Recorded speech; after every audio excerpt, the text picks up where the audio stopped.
Low to Barbosa, turns and fires off the glass and an and one. Early points for Barbosa. Hasman. Beatrice Passos will drive in. Good dump to Brands off the glass and in.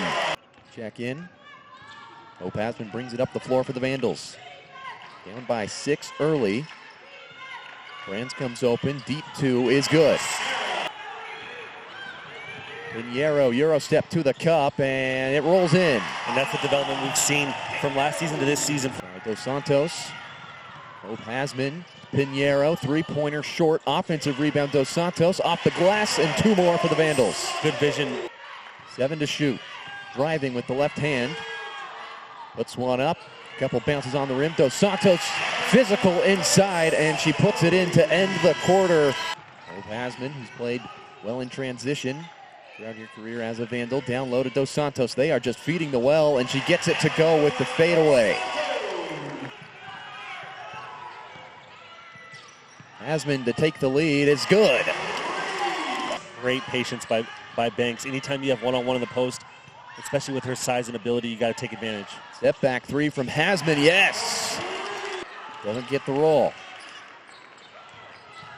Hope Hasman, great find inside on a Beatrice Passos.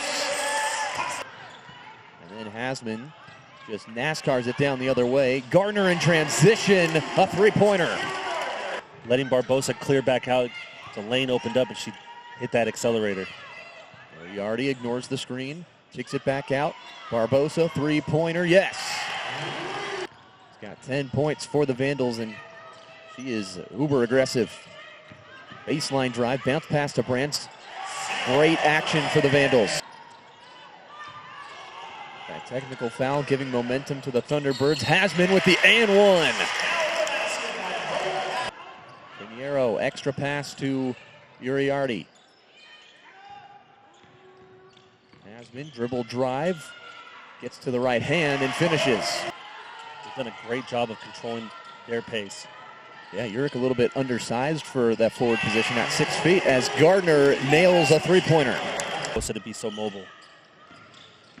Pinheiro gets the inbound to the middle of the lane, puts up the floater, and gets it to drop.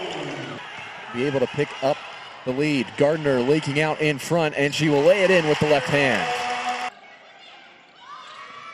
Hasman in the corner, now to the cup. Missed the layup. Dos Santos offensive rebound and one.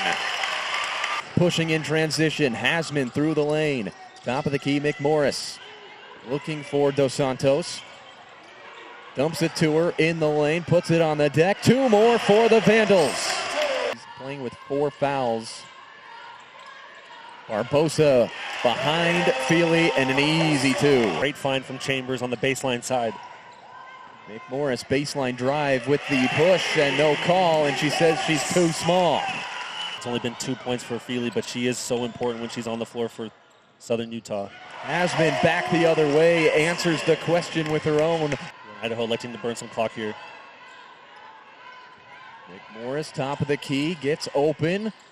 A little bit of room and a nice finish. Back out to Triguero, step back three-pointer on the way. It doesn't matter. Idaho survives 76-72. We're back here in Moscow, Idaho with the head coach of the Idaho Vandals. 76-72 win over Southern Utah. Coach, talk about the ups and downs in this game for the Vandals. Yeah, that was a wild game. I mean, you got to give tons of credit for Southern Utah. They came in 3-0. They're tough, man. They rebound super, super hard. We're a good rebounding team, but they're better. You know, we knew it would come down to the wire here, those 50-50 balls. The game was up and down. We took the lead. They took the lead.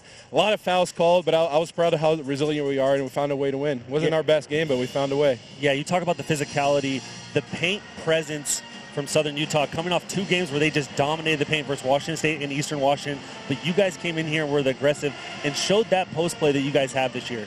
Yeah, I mean, we knew it was going to be ugly. You know, it was not going to be easy. I thought all of our posts did a great job.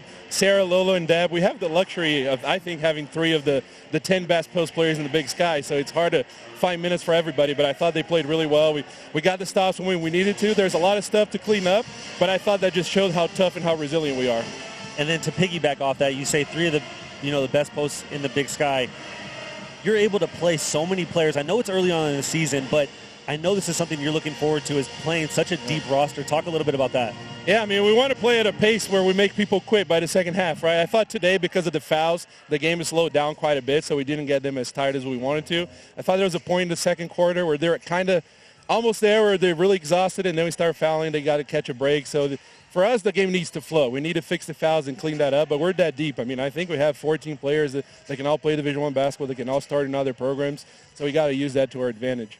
Really good start to the season, Coach. 3-1. Great battle here today. We really appreciate you stopping by, and a great win for the Vandals. Yeah, thank you guys. Appreciate it.